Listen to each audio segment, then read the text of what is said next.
కొంగతి గారి దాకా వచ్చిందండి. ఆ రోజు అందరం ఆ రోజున మన 14-19 మధ్య ఆ తల జనులు విడిచిపెట్టేసి ఆడ కట్టుకున్నారండి. తర్వాత ఈయన కూడా కొని వచ్చిందండి, ఒక కొని. ఈ కొని కూడా ఆ రోజు అందరూ అడిగితే వీళ్ళ వరకు ఇబ్బంది లేకుండా మంచిగా ఉన్నారు కాంపౌండ్. ఓకే. అయితే సార్ ఒక చిన్న విషయం సార్, మేము ముందు వైసీపీ ప్రభుత్వంలో ఆయన డిప్యూటీ స్పీకర్ గారు ఉన్నారు. ఆయన దగ్గరికి వెళ్తే మీది టీడీపీ వార్డు, మీరు టీడీపీ చేశారు అని చెప్పి నేను చేస్తాను అని చెప్పి 4.5 సంవత్సరాలు తిప్పించారు సార్. 4.5 సంవత్సరాలు తిరిగాము దీనికోసం. కేసులు, డబ్బులు పోయాయి, అంతా చాలా నష్టపోయింది. మొత్తం ఊరు మొత్తం ఆడవాళ్ళు, ముసలోళ్ళు అందరూ ఎండల్లో కూడా ఇబ్బందులు పడ్డారు. 4.5 సంవత్సరాలు సార్ చేయలేదు. నిన్న వాళ్ళకి అలా పింఛన్ రాలేదు, తెలుగుదేశం వాళ్ళని ఇలా కట్ చేశారు.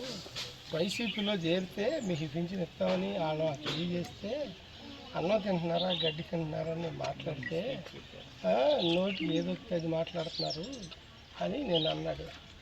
మళ్ళీ నేను మాట్లాడుతున్నప్పుడు వాళ్ళు చేసిన పనులకి మీరు తెలుగుదేశం వార్డని 4 సంవత్సరాలు మిమ్మల్ని తిప్పుకుని మీ పని చేయకుండా ఎందుకు చేయలే?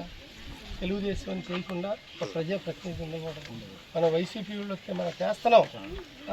నేను మళ్ళీ అంటున్నా, నిజంగా అయినా అన్నం తింటున్నారా గడ్డి తింటున్నారా అని మళ్ళీ అడుగు, మళ్ళీ ప్రశ్నిస్తున్నా, ఎందుకు ఈ పనులు చేస్తున్నా? అటువంటి వ్యక్తిని మనం ఎందుకు ఎన్నుకున్నామని నేను మళ్ళీ ప్రశ్నిస్తున్నా. మనస్ఫూర్తిగా అదే వరడు మళ్ళీ వాడుతున్నా.